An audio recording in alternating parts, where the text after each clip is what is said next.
Assalamualaikum, pagi Bu Bidan. Waalaikumsalam warahmatullahi wabarakatuh. Pagi juga. Oh, Ibu. Mari Bu, silahkan masuk. Ya, Ibu, terima kasih. Oh iya Bu, sebelumnya perkenalkan saya Bidan Novi yang bertugas di puskesmas ini dari jam 7 pagi hingga jam 2 siang. Kalau boleh tahu nama Ibu siapa dan umurnya berapa? Nama saya Ibu Dewi, umur saya 25 tahun. Baik, ada yang bisa saya bantu Bu? Jadi begini Bu Bidan, anak saya semenjak sakit itu kok rewel ya makanya sering pilih-pilih makanan Bu. Oh begitu ya Bu. Sebelumnya kalau boleh tahu nama anak ibu siapa dan umurnya berapa? Nama anak saya Eha Bu, umurnya 2 tahun. Baik, ibu tadi kan bilang kalau anaknya itu susah makan atau kurang nafsu makan. Terus pilih-pilih makanan ya Bu. Kalau boleh tahu sejak kapan anak ibu mengalami sakit? Kalau saya tidak salah perkiraan 1 minggu yang lalu Bu, eh, semenjak dia sakit flu. Lalu apakah ibu memberikan alternatif lain? Iya Bu, saya beri makan makanan ringan seperti snack, cemilan-cemilan, kemudian sosis. Kalau tidak saya beri makan itu, tidak mau Bu. Wah, begitu ya Bu. Makanan yang ibu berikan itu tidak baik untuk si kecil.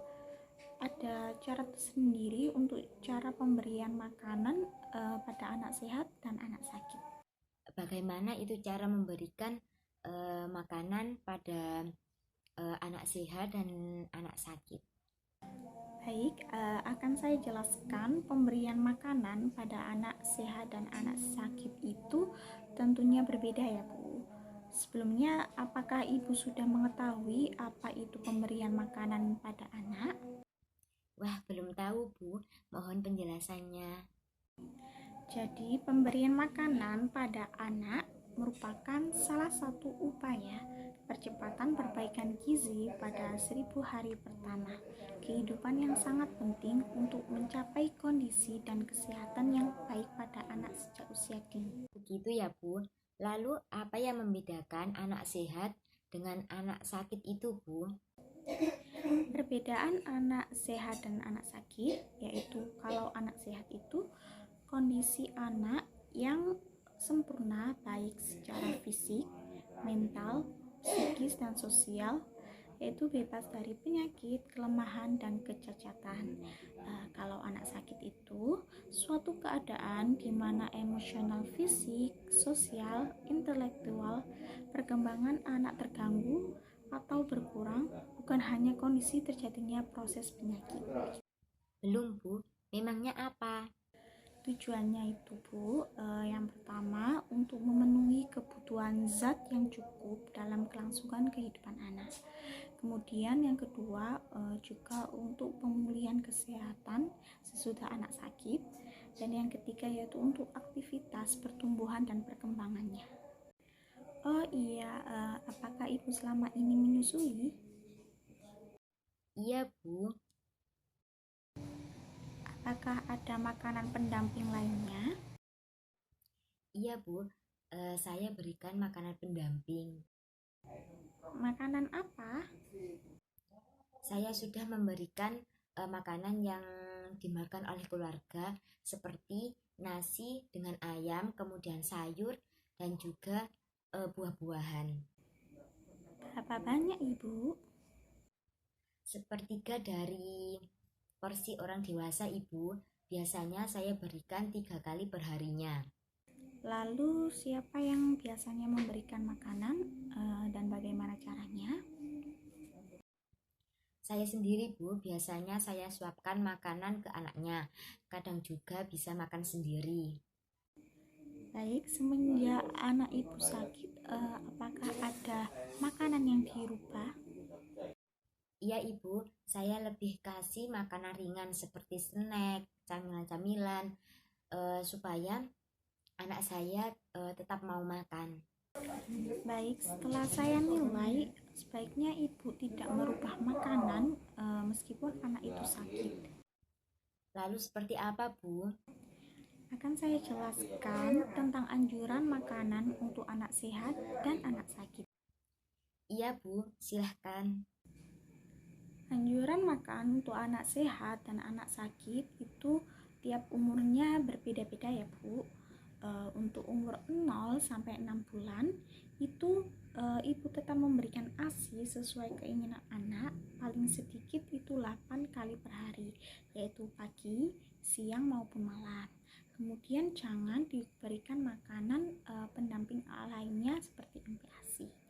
Kemudian untuk umur 6 sampai 9 bulan itu teruskan pemberian ASI, berikan MPASI seperti bubur, susu, pisang lumat, air jeruk, air tomat sari.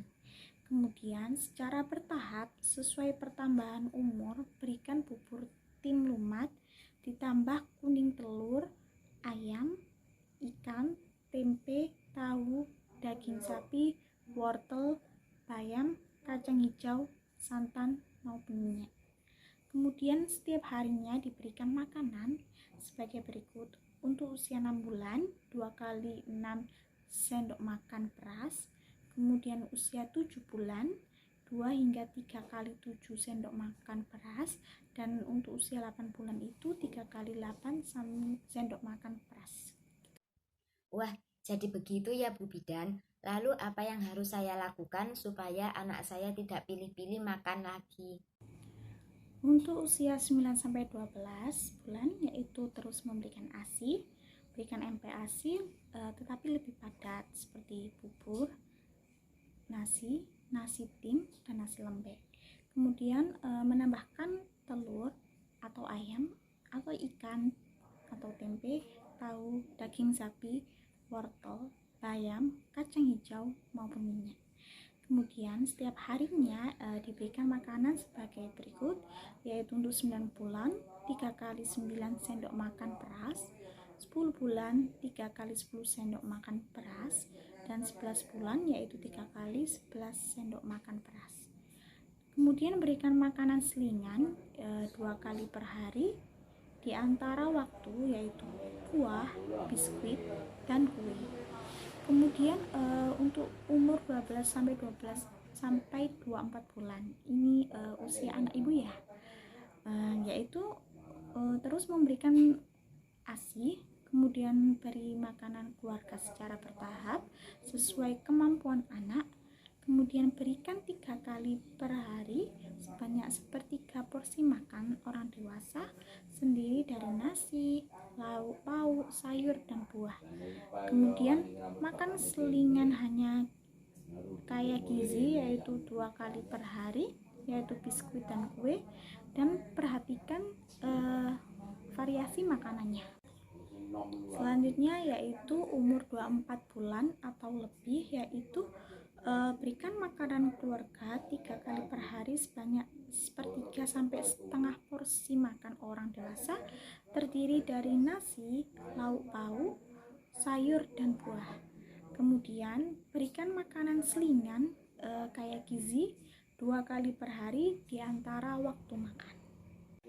Nah, ini yang penting ya Bu, ibu harus memperhatikan cuci tangan pakai sabun sebelum ibu memberikan makanan pada anak. Kemudian sediakan makanan yang segar, bervariasi, tidak menggunakan penyedap, bumbu yang tajam, zat pengawet, dan pewarna. Kemudian gunakan peralatan masak dan makan yang bersih dengan cara masak yang benar. Pemberian makanan itu tidak sesuai untuk anak sehat maupun sakit ya Bu. Cara pemberiannya yaitu sesuai dengan kelompok umur anak. Kemudian ada kesulitan pemberian ASI dengan konseling, yaitu menyusui dengan benar, dan bila ditemukan masalah lakukan tindakan yang sesuai. Kemudian untuk bayi umur kurang dari 6 bulan menambah susu formula atau makanan lain. Kemudian ibu relaksasi yaitu memberi ASI sesuai kebutuhan anaknya, yaitu lebih sering dan lama, dan kurangi pemberian susu formula atau makanan lain.